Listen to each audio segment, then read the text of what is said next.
Hi, viewers and listeners. If you are passionate about war, politics, and its history, then this channel is definitely for you.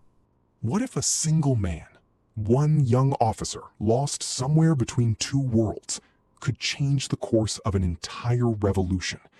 It sounds like something out of a novel, but this actually happened. And the man at the center of it all was Thomas Edward Lawrence. You probably know him by another name, Lawrence of Arabia. To understand his story, you have to go back to 1916. The Arab world had been living under Ottoman rule for centuries. Generations had grown up knowing nothing else. But by the time the First World War tore through the old empires of the world, something was shifting. A revolt was building, raw, dangerous, and desperately underfunded. And into that fire walked a young British intelligence officer who nobody could have predicted would become one of the most legendary figures of the modern age. Lawrence wasn't supposed to be a hero. He was sent to the region as an observer, essentially a man with a notebook and orders from London. But the desert had other plans for him. What made Lawrence different wasn't just courage, though he had plenty of that. It was his ability to genuinely understand people. He didn't arrive in Arabia treating the locals as chess pieces to be moved around a board, which honestly was exactly how most of the European powers saw them at the time. He listened. He learned the language, absorbed the culture, and earned the respect of tribal leaders who had every reason to distrust a foreign outsider in their land. He grew especially close to Emir Faisal, a powerful and visionary Arab leader. Together, they began to see what was possible. Not just a local uprising, but a coordinated revolt that could genuinely shake the Ottoman Empire to its core. Now here's where Lawrence showed real military genius. He looked at the landscape, the brutal, unforgiving desert, and instead of seeing an obstacle, he saw a weapon. He understood something that a lot of conventional military minds missed completely. You don't always need to win battles to win a war. Sometimes you just need to make the enemy bleed slowly. So instead of sending Arab fighters into head-on confrontations they couldn't win, Lawrence pushed for something smarter. Hit the railways, destroy the supply lines, cut off communication, strike fast, disappear into the desert, and strike again. It was guerrilla warfare in its purest form, and it worked. The Ottomans couldn't pin them down. They couldn't fight a shadow. And then came Aqaba. In 1917, Lawrence helped lead one of the most audacious military operations of the entire war. Aqaba was a heavily fortified port, but its defenses were pointed at the sea. Nobody expected an attack from the desert. That was considered impossible.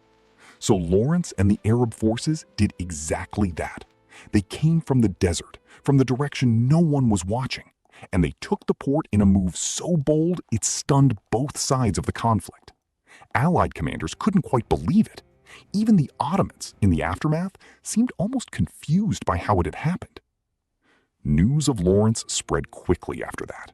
He was a British officer riding alongside Arab tribesmen, navigating landscapes that could kill an unprepared man in hours, helping lead a revolution in a part of the world most Europeans couldn't even picture. The press loved it. The legend started building itself almost without his permission. But here's the part of the story that often gets left out in the romantic versions, the part that haunted Lawrence for the rest of his life. While he was out there in the desert, fighting and bleeding alongside Arab companions, making promises about freedom and independence, his own government was quietly making very different plans behind closed doors. The Sykes-Picot Agreement had already carved up the Middle East between Britain and France before the revolt had even reached its peak. The Arab leaders who had fought and died for the dream of a unified, independent Arab state were about to be handed borders drawn by foreign hands in European offices. Lawrence knew, and it destroyed something in him. He returned to Britain as a celebrity. Celebrated, photographed, written about, invited to grand gatherings and diplomatic conferences. But the man behind the legend was exhausted and disillusioned. He had made promises to people he respected, and he watched as those promises were quietly buried under political agreements and imperial ambition. He testified at the Paris Peace Conference, tried to advocate for the Arab cause, and largely felt like he was shouting into an empty room. In the years that followed, he seemed almost to be running from his own fame. He enlisted in the military under false names, trying to disappear into anonymity. He wrote a long, extraordinary memoir, 7 Pillars of Wisdom, that was raw and self-questioning in a way that surprised people who expected pure adventure. He wasn't glorifying himself. He was wrestling with what the whole thing had meant. He died in 1935, aged just 46, from injuries after a motorcycle accident. A strange, quiet ending for a man who had lived so loudly. And yet the story refused to die with him. Books came, films came. David Lean's 1962 epic put Peter O'Toole in those white desert robes and introduced Lawrence to an entirely new generation. And the image stuck. The lone Westerner striding across golden dunes, caught between loyalty and conscience, between two civilizations that never quite fit together. The thing is, more than a century later, we're still arguing about what Lawrence actually was. A genuine hero?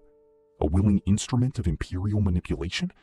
A man who truly loved the Arab world, or one who romanticized it through a Western lens? Honestly, he was probably all of those things at once. That's what makes him so difficult to dismiss, and so impossible to fully pin down.